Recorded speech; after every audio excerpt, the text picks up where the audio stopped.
Hi there, and welcome to the Curious Collective podcast. These are conversations designed for the conscious community to bring awareness to holistic practices to help you live your best life.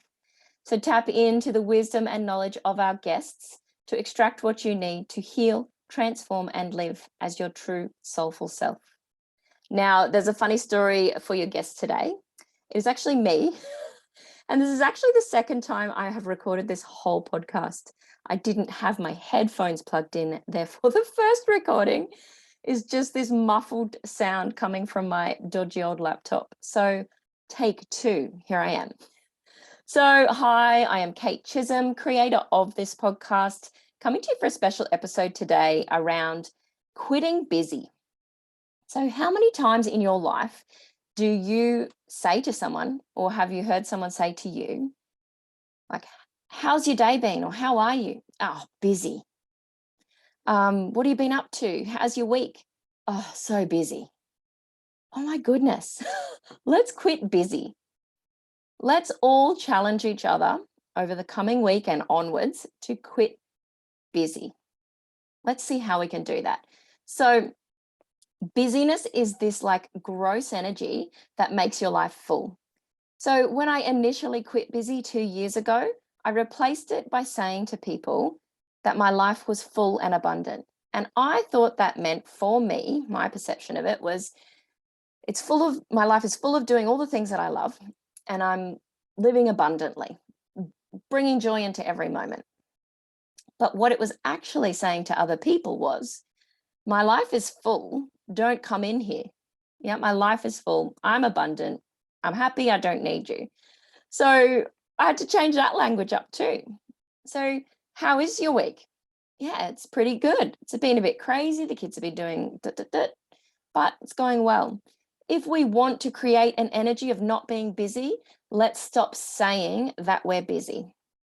What this actually does is it brings spaciousness into your life. It brings spaciousness into your day. So how can we start to do this for ourselves? How can we quit busy?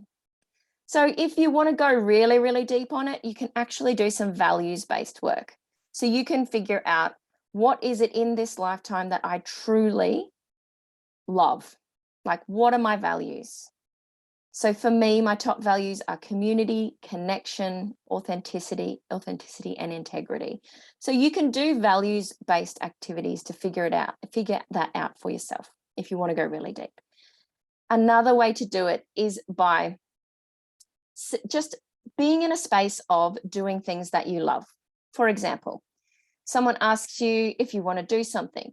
Does that feel good to you in your body? Does it feel light? Do you feel like saying yes instantly? Or is it a bit heavy? Is it like, oh, I have to say yes because they want me to say yes. I don't want to disappoint them. So let's just change that up. We're not busy. We're creating spaciousness by doing more of the things that we love. For example, someone invites you to dinner on Friday night. Oh, you get this instant like, oh, I don't want to do that in your body. You're like, oh, I have to do that. No, you don't. You don't actually have to do that.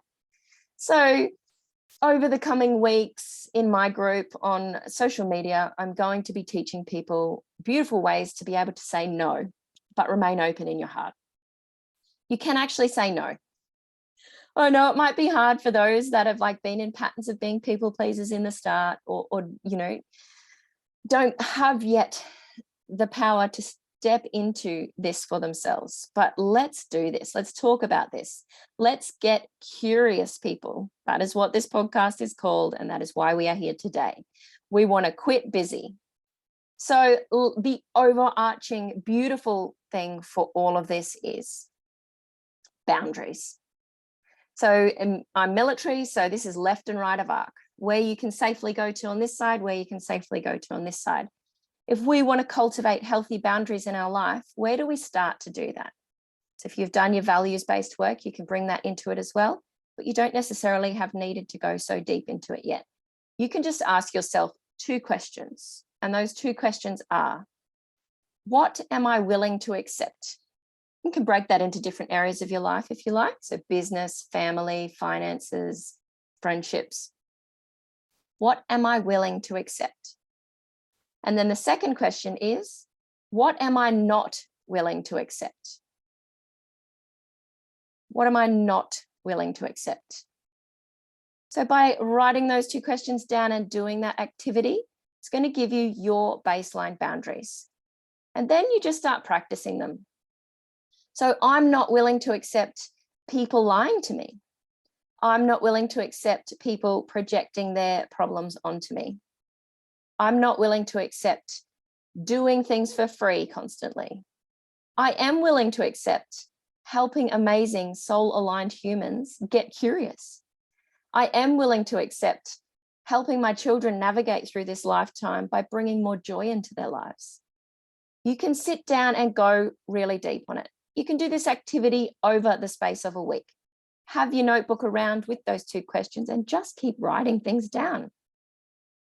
The next step after you've answered those two questions, what am I willing to accept? What am I not willing to accept? Is to actually start practicing that in your life. So what could be an example? My daughter used to hit me on my bottom. And I said, Emily, darling, please, I don't like being slapped on the bottom. Can you please stop that? Yep. Or something along those lines. Your words, the way you do it. Initially, she's like, oh, what? Bit taken back. So be prepared for that. When you start actually speaking your truth and asking this from others, you may get a reaction. That is not yours.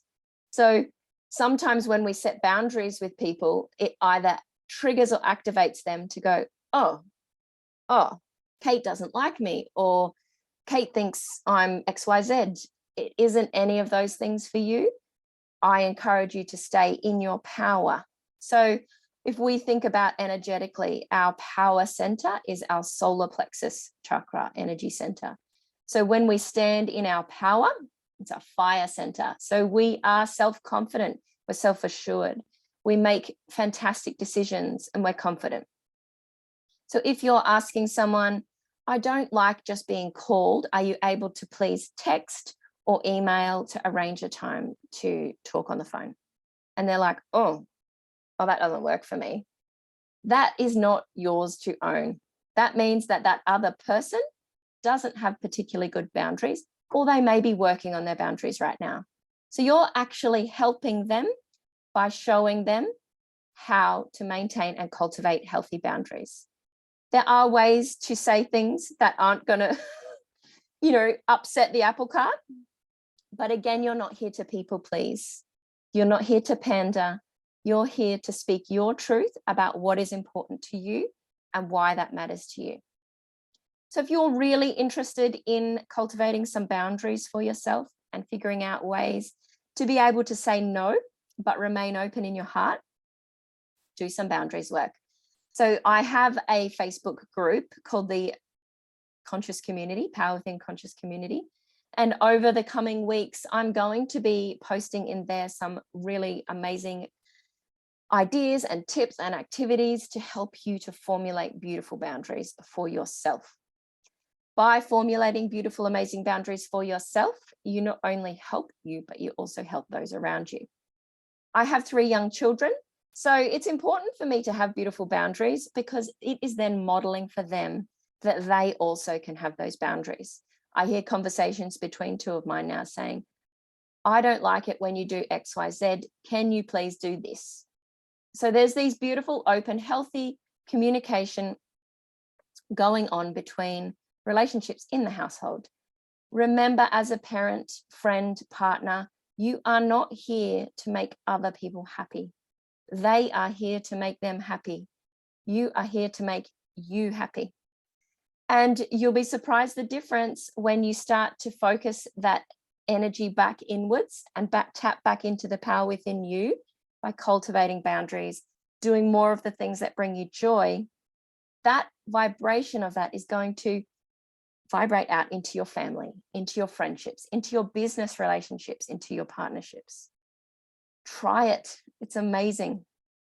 This is how I quit busy.